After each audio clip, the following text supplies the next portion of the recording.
Jésus avertit les siens de la persécution. Ne connaissant pas le caractère de Dieu ni de Jésus, les persécuteurs pensent, en persécutant les chrétiens, rendre un culte à Dieu. Mesdames, Messieurs, bienvenue à l'émission Toute la Bible en parle. Le chanteur Chuck de Souza viendra chanter, il est de retour parmi nous, il sera là à la suite du message de la parole de Dieu. J'ai la vie éternelle. C'est le titre de la brochure que nous vous offrons, c'est gratuit. Il vous suffit d'appeler dès cet instant l'un des numéros qui paraît là au bas de l'écran et demander « J'ai la vie éternelle ». Et je pense que vous aurez la vie éternelle si vous lisez sincèrement, sérieusement, cette brochure qui est basée sur la parole de Dieu. Et en parlant de la parole de Dieu, j'ai ici la parole de Dieu, un don de la Société biblique canadienne qui s'appelle « Bonne nouvelle aujourd'hui ». Et je vais vous annoncer une bonne nouvelle aussi, c'est que si vous appelez dès cet instant et que vous demandez le Nouveau Testament de la Société biblique canadienne au conseiller ou à la conseillère, ou même si c'est un message enregistré, vous pouvez dire que vous écoutez l'émission Toute la Bible en parle et que vous désirez recevoir Bonne nouvelle aujourd'hui. Nous prendrons votre nom, votre adresse et nous nous assurerons que la Société biblique canadienne vous fasse parvenir ce joli volume qui contient en réalité 27 livres du Nouveau Testament. Et si vous pouviez voir à l'intérieur de ce livre, il y a des dessins, il y a des illustrations pour nous aider à comprendre le contexte, le texte. Alors, je vous invite à faire la demande de ce Nouveau Testament, don de la Société biblique canadienne. Vous pouvez écrire si vous désirez aussi, vous verrez l'adresse à la fin. C'est une nouvelle adresse, notez bien la nouvelle adresse de la Société biblique. Il nous fait vraiment plaisir d'accueillir directement du Pérou, puisqu'il est allé au Pérou dernièrement, je vous en ai parlé la dernière fois. Il est là, Noël Aubu, le directeur de la Société, c'est-à-dire de la Ligue pour la lecture de la Bible.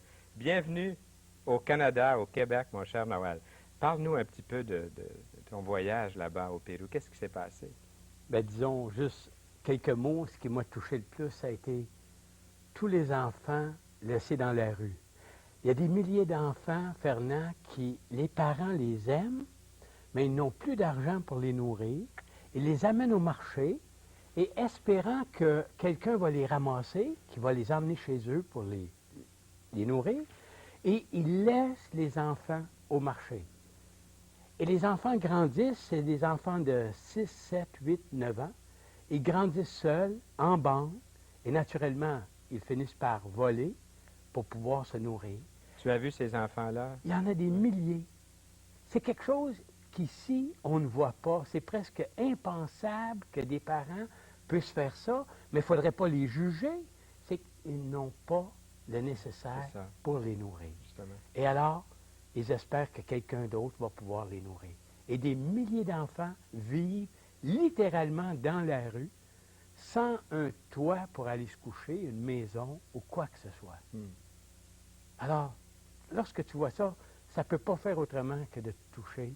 Tu te demandes, mais pourquoi toute cette souffrance? Mais encore là, tu sais, le cœur de l'homme est méchant, et puis peut-être que nous, on en a trop, et eux, pas assez. Tu es allé là-bas pour la Ligue pour la lecture de la Bible? C'était une conférence pour tous les délégués des Amériques.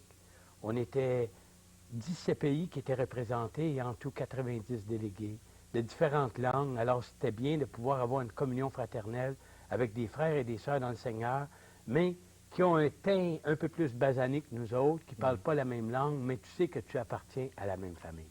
Alors c'était bien pour cela. Et qu'est-ce que tu as à nous présenter comme lecture, à nous proposer? Alors ce soir, tu parles de la persécution. Justement, oui. Ici, on a 2 livres de la famille Ten Boom qui a vécu en Hollande. Et à cause de leur foi, ils ont gardé des Juifs dans leur maison et toute la famille a été mise dans des camps de concentration et plusieurs ont trouvé la mort dans ces camps. Alors, pour leur foi, ils ont été persécutés. Et celui de droite, je crois sur la télévision, je le recommande, il est vraiment merveilleux. Dieu en enfer? Oui, Ouais. oui. Ça raconte exactement toute l'histoire de cette famille. C'est très bien. Et ici, j'en ai un autre, une mère face au Reich. C'est l'histoire d'une famille chrétienne allemande qui a réussi, dans la persécution, à vivre sa foi en Jésus-Christ durant le temps de Hitler en Allemagne, durant la guerre. Et ça ne devait pas être quelque chose de facile de vivre en chrétien et être une famille allemande. Et lorsque le jeune enfant a été appelé dans l'armée, on essayait de l'endoctriner, mais déjà il avait une semence dans son cœur de la parole de Dieu. Et je vous conseille de le lire, vous allez voir. Et ici, un troisième, ça s'intitule Coupable. Et ça, c'est plus près de nous.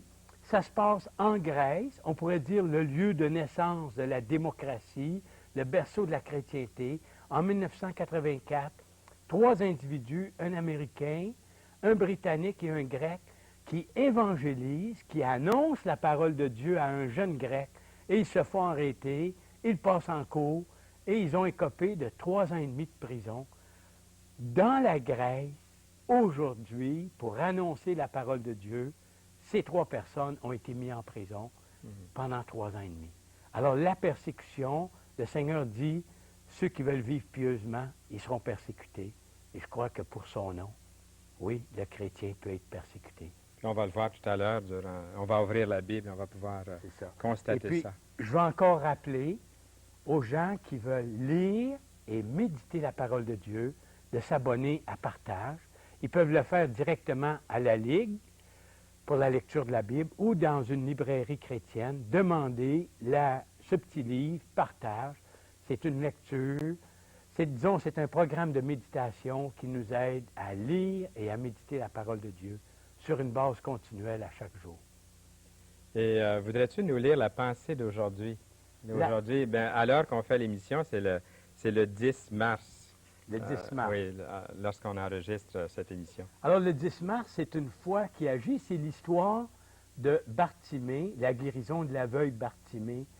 Et puis, il appelle Jésus Bartimée. Il connaissait son infirmité. Lorsqu'il voit Jésus, il l'appelle à haute voix et avec insistance. Et aussi, il va vers Jésus. Jésus l'appelle et sa foi fait en sorte que Bartimée s'élance vers lui. Même s'il y a des gens de la foule qui essayent de le repousser, qui lui disent « tais-toi donc, Bartimée, il croit que Jésus peut le sauver et il va vers lui. Et il croit en la puissance de Jésus. Et alors Jésus peut lui dire « Bartimée, ta foi t'a sauvé. » Et tu sais, la matière à réflexion, c'est justement cela. La question nous est posée à chacun « Que veux-tu que je te fasse? » Ne souffrons-nous pas de quelque cécité ou infirmité physique ou spirituelle? Sachons exprimer à Jésus notre besoin avec autant de conviction que Bartimée, sans nous laisser décourager par ce qu'il voudrait nous faire. Alors, ceux qui veulent nous faire taire, on n'a pas à se laisser décourager. On a à crier à Jésus et lui faire part de notre infirmité. C'est très bon, très, très bon, Noël Aubu. Merci beaucoup et que le Seigneur vous accorde une bonne semaine et revenez-nous bientôt. Merci. On a bien aimé Lise Valcourt ici qui vous remplaçait, Oui. mais au plaisir de vous revoir. Merci beaucoup. Et bonne lecture à chacun de vous. Sûrement qu'il y a un titre là qui vous a accroché, que vous aimeriez suivre, lire. Ouvrons la parole de Dieu, la Bible. Vous pouvez aller chercher votre Nouveau Testament, celui que vous possédez, peu importe la version. Et je vous invite à ouvrir dans Jean, l'Évangile de Jean, le chapitre 15, les 2 derniers versets du chapitre 15. Et pourquoi ne pas les lire tout de suite, ces 2 versets-là, puisque ça va nous préparer pour le message ou l'étude sur la persécution. C'est marqué ici dans nos Bibles, à la fin du verset 25 du chapitre 15 de Jean, « Ils m'ont haï sans cause ». Et le verset 26 dit ceci, « Quand sera venu le Consolateur, que je vous enverrai de la part du Père, l'Esprit de vérité qui vient du Père, il rendra témoignage de moi, et vous aussi, vous rendrez témoignage parce que vous êtes avec moi dès le commencement. » j'aimerais ici vous faire remarquer que Dieu, dans sa parole, nous dit que le Saint-Esprit va rendre témoignage. De peur que nous laissions tout le travail au Saint-Esprit, j'aimerais le dire de cette façon-ci, tout de suite la parole de Dieu ajoute « et nous aussi ». Le Saint-Esprit va rendre témoignage de Jésus-Christ, mais vous aussi, les enfants de Dieu, ceux qui lui appartiennent, rendront témoignage. Le Saint-Esprit les guidera, les gardera aussi dans la vérité au travers de toutes sortes de doctrines qui s'élèveront. Le Saint-Esprit les gardera au travers des persécutions. Et j'aimerais dire un mot concernant la persécution. Personnellement, je suis venu à l'Évangile lorsque j'étais encore très jeune, en 1947. Et ceux parmi vous, vous allez vous souvenir qu'à cette époque-là, il était très difficile de lire la Bible. Il fallait même la lire en cachette. C'était à l'époque où on disait, si vous lisez la Bible, vous allez perdre la foi. On déconseillait même dans certains milieux de lire la Bible. Et c'était même difficile de trouver une Bible dans une librairie. Je me rappelle quand mon père a fait toutes les librairies de la ville de Trois-Rivières pour enfin trouver un Nouveau Testament. Et c'est en lisant le Nouveau Testament que nous avons vu, que nous avons connu le salut qui est présenté dans l'Évangile, le salut qui est par la foi, qui est gratuit, qui a coûté la vie du Fils de Dieu, son sang versé à la croix. Et c'est comme ça que nous sommes venus à l'Évangile. Mais à l'époque, il y avait des persécutions. On était montré du doigt, les familles étaient souvent divisées. On a menacé mon père à l'époque de lui faire perdre son emploi. C'était des temps vraiment difficiles. Et d'être chrétien, ça voulait dire se tenir pour le Seigneur. Nous allons regarder ici le premier verset du chapitre 16. Je vous ai dit ces choses afin qu'elles ne soient pas pour vous une occasion de chute. Ils vous excluront des synagogues, et même l'heure vient où quiconque vous fera mourir, croira rendre un culte à Dieu.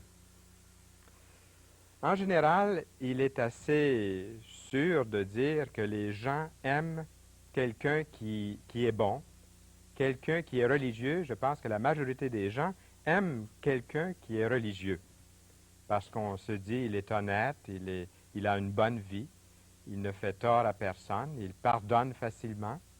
En général, nous aimons les gens religieux, les gens qui suivent scrupuleusement leur religion. Mais ce qu'on aime moins, j'ai trouvé par expérience, ce sont les personnes qui vivent en Jésus, qui se disent pour Jésus et qui vivent la vie de l'Évangile, qui s'efforcent de vivre la vie de Jésus. Ce sont ces gens-là dans notre société qui sont souvent persécutés, mis de côté.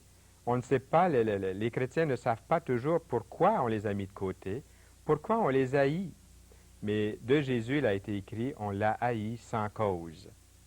Et dans l'Écriture, nous avons la preuve que les persécuteurs, ne connaissant pas le caractère de Jésus ni de Dieu, les persécuteurs, pour le moins, pensent rendre un culte à Dieu en persécutant les chrétiens. Même l'apôtre Paul, sur la route de Damas, il s'en allait arrêter des familles entières. Il persécutait l'Église. Et Jésus, sur cette route, l'arrête, lui dit « Saul, Saul, pourquoi me persécutes-tu? » Et Saul de répondre « Qui es-tu, Seigneur? » Je suis Jésus que tu persécutes, de répondre le Seigneur Jésus. Sans le savoir, il persécutait Dieu lui-même, le Fils de Dieu. Nous allons regarder le verset suivant, le verset 3. « Ils agiront ainsi parce qu'ils n'ont connu ni le Père ni moi. Je vous ai dit ces choses afin que lorsque l'heure sera venue, vous vous souveniez, et remarquez bien ce qui suit, que je vous les ai dites. » Je ne vous ai pas parlé dès le commencement parce que j'étais avec vous. Maintenant, je m'en vais vers celui qui m'a envoyé et aucun de vous ne me demande « Où vas-tu » Nous avons aussi dans la parole de Dieu une autre personne qui, lors de l'annonce du reniement de Pierre, il est question d'une persécution, d'une grande persécution qui viendrait dans sa vie. Nous allons aller un petit peu en arrière. Tournons la page, nous allons vers le chapitre 13 de l'Évangile de Jean, et à la fin du chapitre 13, Simon-Pierre lui dit, « Seigneur, où vas-tu? » Nous venons de lire 2 chapitres plus loin la même question par les disciples. Jésus répondit, « Tu ne peux pas aller, tu ne peux pas maintenant me suivre. Où je vais? » Le Seigneur allait à la croix. « Mais tu me suivras plus tard, c'est-à-dire à la mort. » « Seigneur, lui dit Pierre, pourquoi ne puis-je pas te suivre maintenant? Je donnerai ma vie pour toi. » Jésus répondit, « Tu donneras ta vie pour moi. En vérité, je te le dis, le coq ne chantera pas que tu ne m'aies renié 3 fois. » Donc, les enfants de Dieu, les disciples du Seigneur, ceux qui veulent vraiment vivre pour le Seigneur, seront persécutés. Il y a quelques semaines, celui qui, justement, prend ma photo avec la caméra en ce moment me racontait qu'il a été mis à la porte. N'est-ce pas, Daniel? Tu as été mis à la porte. Je parle ici au caméraman qui est derrière la caméra. Il a été mis à la porte parce qu'il a présenté tout gentiment, tout bonnement la parole de Dieu. Eh bien, l'Écriture nous a avertis que ça se produirait, ces choses-là. Le Saint-Esprit va les aider à combattre l'erreur, mais le prix de ça, que c'est souvent la persécution. Je ne sais pas si j'ai le temps de vous raconter et peut-être terminer même avec ça. Nous n'aurons pas le temps de tout lire ici, mais j'ai une histoire vraie, quelque chose qui s'est produit il n'y a pas tellement longtemps. Ça s'est produit en Corée du Nord, durant une réunion de chrétiens évangéliques. Ils étaient en train de chanter, de prier et d'écouter une étude de la parole de Dieu lorsque la porte s'est ouverte et des soldats communistes sont entrés dans le temple évangélique. Ils ont demandé à tous ceux qui étaient là de venir cracher sur la Bible. Et tous ceux qui ont craché ont été placés sur un côté du mur. Tous ceux qui n'ont pas craché sur la Bible ont été placés de l'autre côté. Et à la fin, les soldats communistes se sont livrés à une grande colère. Ils ont dit, nous croyons au communisme, nous donnons notre vie pour le communisme. Ils ont demandé à tous ceux qui avaient craché sur la Bible de sortir à l'extérieur et un peloton d'exécution les a fait mourir sur place. Ce n'est pas toujours comme ça que ça se produit. D'habitude, ce sont les chrétiens qui auraient été mis à mort, ceux qui n'ont pas craché sur la Bible. Mais nous voyons dans l'Écriture que ceux qui voudront vivre pour le Seigneur seront persécutés. C'est un sujet qui est négatif, mais nous avons dans l'Écriture un passage qui dit « Quand le Consolateur sera venu, l'Esprit de vérité, il vous conduira dans toute la vérité, car il ne parlera pas de lui-même, mais il dira tout ce qu'il aura entendu et il vous annoncera les choses à venir. » Vers la fin de l'émission, je reviendrai pour dire encore quelques mots, la Bible ouverte. Mais maintenant, nous avons le privilège de vous parler du Nouveau Testament, puisque tout ce que nous venons de lire maintenant, ce n'est pas moi qui l'ai dit, ces choses, c'est la parole de Dieu qui en parle. Et nous avons ici un Nouveau Testament, c'est la deuxième partie de la Bible, qui s'appelle « Bonne nouvelle aujourd'hui ». C'est en français courant. Il vous est offert gracieusement, gratuitement, par la Société biblique canadienne. Vous verrez une nouvelle adresse à la fin. Mais si vous désirez recevoir ce Nouveau Testament, vous pouvez aussi nous appeler. Et je demande à tous les conseillers et conseillères au téléphone, par exception, jusqu'à la fin de la série, prenez les noms et adresses des personnes qui appellent, transmettez-nous à Toute la Bible en parle les noms et adresses, et nous ferons tout ce qui est possible pour transmettre ces noms, ces adresses à la Société biblique canadienne. Si vous désirez écrire directement à la Société biblique canadienne, vous pouvez le faire aussi. Vous verrez l'adresse à la fin de l'émission. Vous pouvez aussi nous appeler pour faire la demande de la brochure « J'ai la vie éternelle ».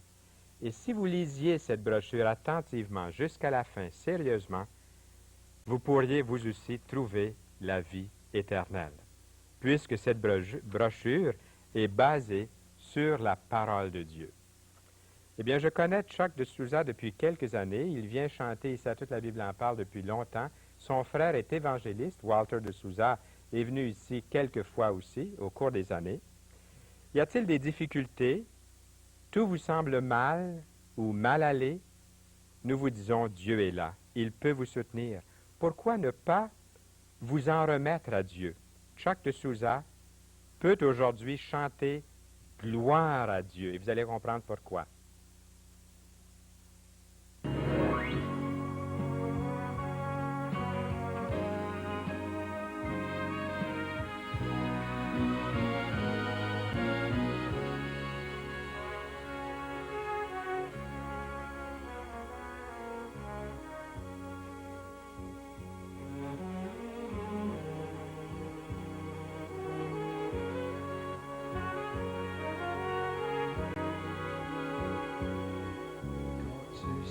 Tout s'écrouler partout autour de toi, quand Satan l'ennemi revient ébranler ta foi, quand les problèmes dans ta vie viennent bouleverser ton cœur, quand tu penses avoir perdu la joie et le vrai bonheur, gloire à Dieu.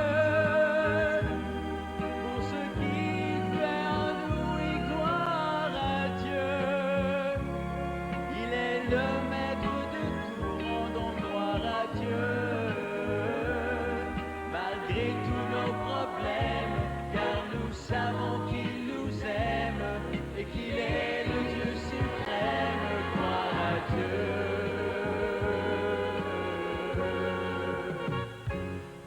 Mais Satan est le menteur et voudrait te faire penser que tu resteras toujours esclave de ton péché. Prends le bouclier de la foi et ta puissante épée. Nous sommes enfants, frères du roi des rois, du Christ ressuscité. Gloire à Dieu pour ce qu'il fait en nous, oui, gloire à Dieu. Il est le maître de tout, rendons gloire à Dieu. Malgré tous nos problèmes, car nous savons qu'il nous aime et qu'il est le Dieu suprême, gloire à Dieu. Gloire à Dieu, pour ce qu'il fait en nous, oui, gloire à Dieu. Il est le maître de tout, rendons gloire à Dieu. Malgré tous nos problèmes, car nous savons qu'il nous aime et qu'il est le Dieu suprême, gloire à Dieu. Gloire à mon Seigneur.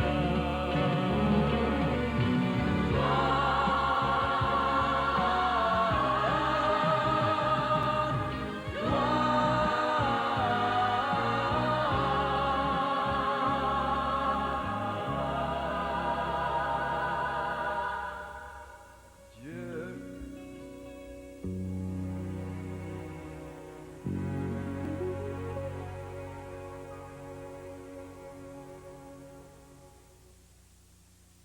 C'était Chuck de Souza. Merci beaucoup, Chuck. Et Chuck sera là avec nous la prochaine émission, dès la prochaine émission. Et je voudrais que vous regardiez avec moi dans la parole de Dieu. Si vous avez entendu ce message aujourd'hui, puis vous êtes un peu troublé parce que j'ai parlé des persécutions et ça ne vous tente plus maintenant de devenir chrétien, parce que les persécutions vous ont effrayé, regardez ici dans la Bible. Voulez-vous regarder encore ici dans la Bible? Vous allez voir que la solution se trouve ici. Pierre se mit à lui dire, voici, nous avons tout quitté et nous t'avons suivi. Jésus répondit, je vous le dis en vérité, Il n'est personne qui, ayant quitté à cause de moi et à cause de la bonne nouvelle sa maison ou ses frères ou ses sœurs ou sa mère ou son père ou ses enfants ou ses terres, ne reçoive au centuple présentement dans ce siècle-ci des maisons, des frères, des sœurs, des mères, des enfants, des terres, avec des persécutions, voyez-vous, avec des persécutions. Et dans le siècle à venir, la vie éternelle. La vie éternelle. Alors, c'est pas tout perdu. Tout est à gagner. J'aimerais vous rappeler à la fin de cette émission que c'est la dernière fois que vous aurez l'occasion, pendant les quelques minutes, les quelques instants que nous avons à l'émission, de demander « J'ai la vie éternelle ». C'est une toute petite brochure. Vous pouvez téléphoner dès cet instant et la demander. En même temps, vous pouvez aussi demander « Bonne nouvelle aujourd'hui ». La condition, j'ai toujours dit que c'était d'écrire. Désormais, jusqu'à la fin de la série, vous pouvez nous téléphoner, donner vos coordonnées que nous allons retransmettre à la Société biblique et nous vous assurons que dans les semaines à venir, vous recevrez votre copie de Bonne Nouvelle aujourd'hui, le Nouveau Testament en français courant. Comme j'ai dit tout à l'heure, dès la prochaine émission, Chuck de Souza sera de retour avec nous à Toute la Bible en parle et nos invités seront Pierre et Mireille Boucher. Ne manquez pas ces émissions, faites-les connaître autour de vous. Au revoir et à bientôt.